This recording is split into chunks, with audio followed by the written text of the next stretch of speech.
Everybody. In this video, I'm going to describe just how the coronavirus vaccine works in layman's terms. I have a friend who's actually a doctor. He became a doctor at the wrong time, I guess the right time, but he actually works in the COVID section of the hospital. He sees up to 20 patients a day. And basically, I was a skeptic of taking the vaccine, but after detailing how the coronavirus works, I had a better understanding, and I feel fairly confident that it was the right choice for me to take it. And I suggest that everybody else also trust science and medicine. So I'm going to just briefly try to explain how the coronavirus vaccine works. Any virus, let's say there's you've seen the picture of the coronavirus, it has a little ball, it has that spike going around. Um, These RNA vaccines are going to be the future of medicine, according to what I've been hearing. Basically, the RNA is a messenger system that tells our cells what to do. We have RNA within our bodies. That's how cells communicate with one another.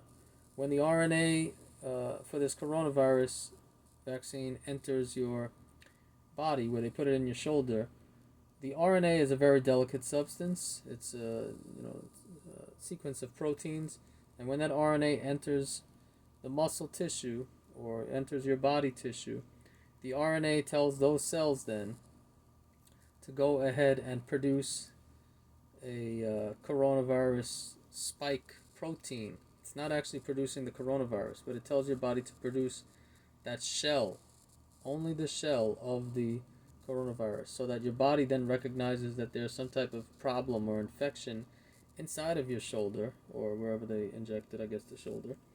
And then your immune system goes and recognizes that there's a situation going on here. It notices that that spike protein, which the vaccine has actually been developed to have the same shape. To the RNA has actually been having the instructions for your cells to produce the same shape of that coronavirus outer shell. And then your immune system recognizes that as an invader.